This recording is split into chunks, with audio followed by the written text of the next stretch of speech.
Good day, ma'am. My name is Maria Laika Soria, and this is my topic for risk management. Turnbull Report in 1999. So this report, officially known as Internal Control Guidance for Directors on the Combined Code. So it emphasized the importance of internal controls in organizations. So it introduced a risk-based approach to internal control and required companies to assess their internal control systems and report on their effectiveness in their annual reports. So the Turnbull Report helped establish a framework for managing risk and ensuring that organizations have robust processes in place to protect their assets and reputation. Then the next is the Higgs Report in 2003. The Higgs report focused on the role and effectiveness of non-executive directors in corporate governance. So it aimed to enhance the board's independence and effectiveness, thereby improving risk governance. So the report recommended measures such as clearer definition of the rules of non-executive directors, the establishment of audit and remuneration committees, and improved transparency in board operations. So the Higgs report reinforced the needs for strong governance structures to manage risk effectively. The number three is the Smith Report in 2003. So this report, officially titled the Smith Guidance, it was a response to concerns about the effectiveness of audit committees, and it provided guidance on the composition and responsibility of audit committees, including the necessity for them to have a greater role in overseeing the financial reporting process and ensuring that risks related to financial misstatements are managed. So the Smith Report aimed to strengthen the governance framework surrounding financial reporting and auditing, thereby mitigating financial risk with organizations. So, strengthening regulation and the oversight in corporate. So, governance is essential to ensure that organizations operate transparently, responsibly, and in compliance with applicable laws and regulations. So the first is the CBN or Central Bank of Nigeria and Securities and Exchange Commission or SEC activism. So the CBN and SEC play crucial roles in regulating financial markets and institutions in Nigeria.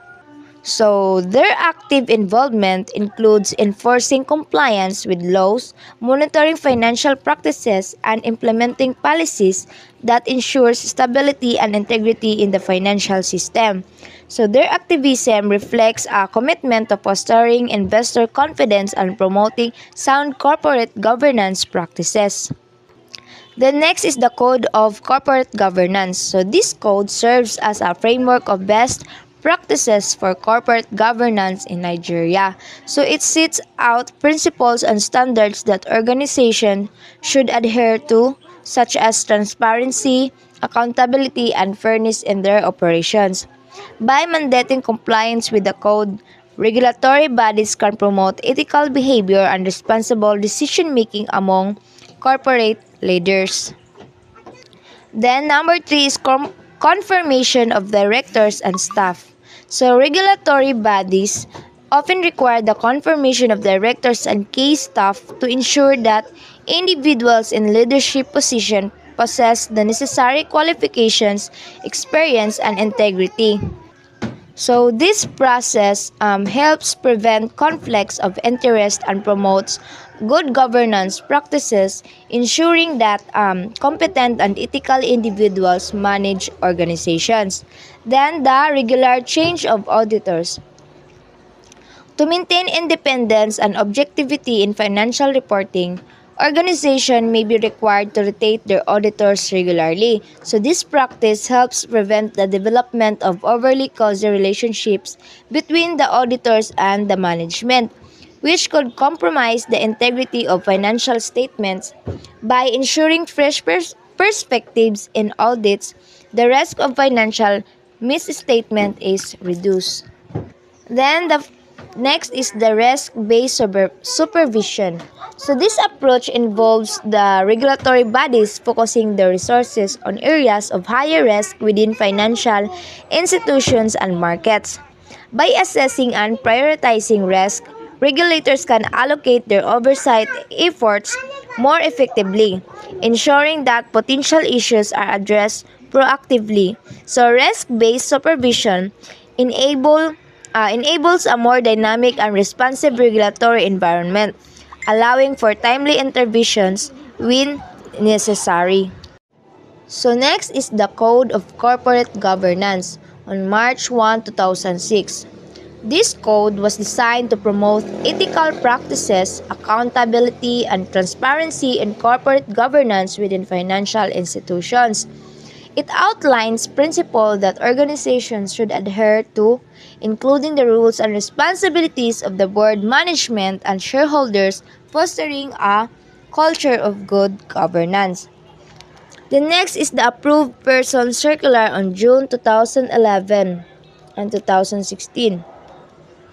So this circular outlines the requirements for individuals holding key positions within financial institutions, such as directors and senior management.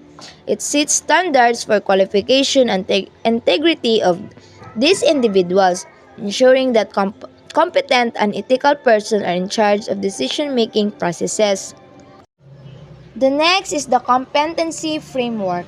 So this framework defines the significant roles within organizations, including the chairman, who is responsible for leading the board and ensuring effective governance, and also the managing director oversees the day-to-day operations and implements the board strategies, and the executive directors that manages specific areas of the organization contributing to strategic decision. Then the non-executive directors it's provide independent oversight and bring external perspectives. Then the independence ensure that objectivity in decision making. And the audit and compliance, it is the responsible for monitoring compliance with regulations and internal controls. Then the finance is manage financial resources and reporting. Then the rest is identifies, assess, and mitigate risk to the organizations. Next is define code of practice. So this draft outlines best practices for governance, risk management, and compliance within organizations. It serves as a guideline for implementing effective governance structures and processes. Then the CRO Forum Initiative. So this initiative focuses on the role of chief risk officers or the CROs in financial institutions. So it promotes that sharing of best practices and collaboration among CROs to enhance risk management across the sector. Then the common year-end. So this policy encouraged financial institutions to have a common financial year-end, facilitating standardized reporting and improving the comparability of financial statements across the institutions. Then, risk-based supervision framework. So this framework enables the CBN to prioritize its supervisory activities based on the risk profiles of financial institutions. It allows for a more targeted approach, focusing on areas that pose high risk to financial system. Then the portfolio management exposure to PSG or portfolio strategy group. So this involves managing investment portfolios with a focus on aligning them with the institution risk appetite and strategic goals. So it ensures that the organization maintains an optimal risk return profile. Then, the capital raising for foreign subsidiaries. So this aspect refers to the guidelines and practices related to raising capital for subsidiaries operating outside in Nigeria. So it ensures that these subsidiaries are adequately capitalized to support their operation and growth in alignment with regulatory requirements. So then these are the key elements of new code of corporate governance. First, the board composition. It is minimum of 5 members. So the code mandates that the board must consist of at least 5 members to ensure a diverse range of perspectives and effective decision making. Then the majority of non-executive directors. Boards are required to have a majority of non-executive directors. This helps maintain independence from management and reduce potential conflicts of interest. Then at least one independent director. So the presence of at least one independent director is crucial for ensuring unbiased oversight and governance. Then the family membership limitations. So the code discourages having more than two members of a single family on the board at the same time. So this provision aims to prevent familial dominance and conflicts of interest within the board. Then discouragement of dual membership. So the code discourage directors from serving on the board of two or more companies within the same industry.